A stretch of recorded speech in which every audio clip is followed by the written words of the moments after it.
रीवा लक्ष्मण बाग के ऐतिहासिक मंदिर परिसर की भूमि को नियम विरुद्ध महर्षि पाणिनि संस्कृत विश्वविद्यालय को देने के मामले में उच्च न्यायालय ने रीवा कलेक्टर से 4 सप्ताह के अंदर जवाब मांगा है। इस पूरे मामले में जिला मुख्यालय स्थित लक्ष्मण बाग संस्थान की बहुमूल्य जमीन को संस्कृत विश्वविद्यालय को देने के बदले ग्रामीण क्षेत्रों में जमीन देने की बात कही गई थी। इस पूरे मामले में सिरमौर विधायक दिव्यराज सिंह भी आपत्ति दर्ज कर चुके हैं। न्यायालय में दायर की गई जनहित याचिका के बाद अब यह मामला तुल पकड़ने लगा है। लक्ष्मण बाग संस्थान में लेखपाल रहे ग्राम टीकर निवासी केशव कृष्ण मिश्रा के द्वारा उच्च न्यायालय में जनहित याचिका दायर की गई थी, जिसे संज्ञान में लेने के बाद उच्च न्यायालय ने कलेक्टर रीवा सहित शासन को नोटिस जारी कर 4 सप्ताह के अंदर जवाब मांगा है। अधिवक्ता नागेंद्र सिंह ने बताया कि लक्ष्मण बाग की संपत्ति पर किसी व्यक्ति का नहीं बल्कि कमेटी का अधिकार होता है, जिसका अनुबंध 30 मार्च 1954 को तत्कालीन विंध्य सरकार और लक्ष्मण बाग संस्थान के बीच हुआ था।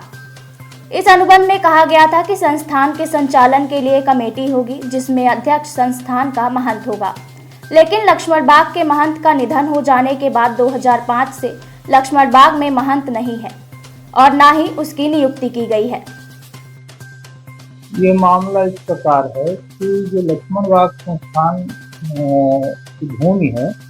उसमें 20 हेक्टेयर भूमि जो है तो महर्षि पाणिनि संस्कृत एवं वैदिक विश्वविद्यालय उज्जैन की कैंपस की स्थापना के लिए कलेक्टर रीवा द्वारा प्रपोजल धार्मिक न्यास विभाग को दिया गया था 24/2024। तो उसमें उसके बदले ये क्योंकि शहर की ज़मीन है, तो शहर की ज़मीन के बदले 20 हेक्टेयर की ज़मीन के बदले इन्होंने तहसील चौथर जवा सिरमौर और हुजूर कुछ ज़मीनों को बदले में जितना यहाँ से ले रहे थे उतना बदले में ज़मीन वहाँ उनको ग्रामीण तहसीलों में दे रहे और करीबन 9 करोड़ का उन्होंने अनुमानित लागत निकाला था इसका। तो इसमें जब उन्होंने प्रपोजल किया, इस प्रपोजल के अनुरूप जो है तो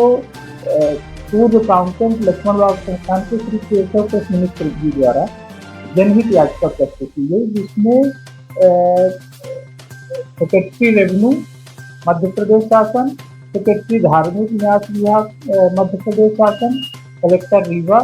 और कुल सचिव महर्षि पाणिनि विश्वविद्यालय उज्जैन और आपके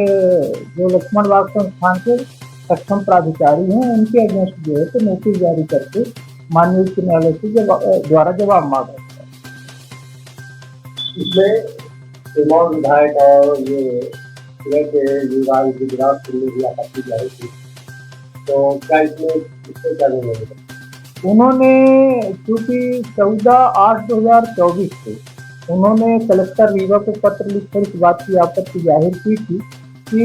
ये राज परिवार द्वारा संचालित धार्मिक उपयोग की भूमियाँ हैं, इनको जो है तो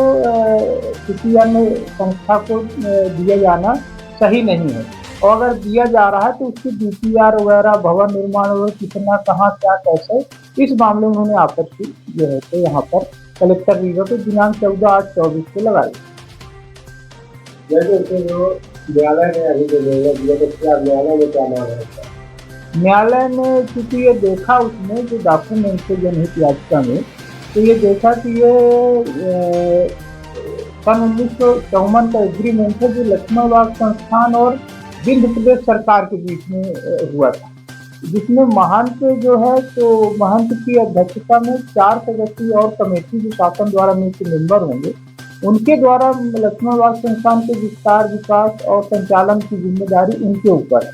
तो वो एग्रीमेंट देखा और ये प्रपोजल देखा और विधायक दिव्यराज जो है तो दिव्यराज सिंह जी की जो विरोध पत्र वो देखा, उसके आधार पर उन्होंने ये देखा कि इसमें जवाब मंगाया जाना इन लोगों से जो सक्षम अधिकारियों से मंगाया जाना उचित होगा, और इन्होंने इस जनहित याचिका को प्रारंभिक रूप से ग्राह्य करके और इनसे जवाब तलब किया। अभी यहाँ संचालन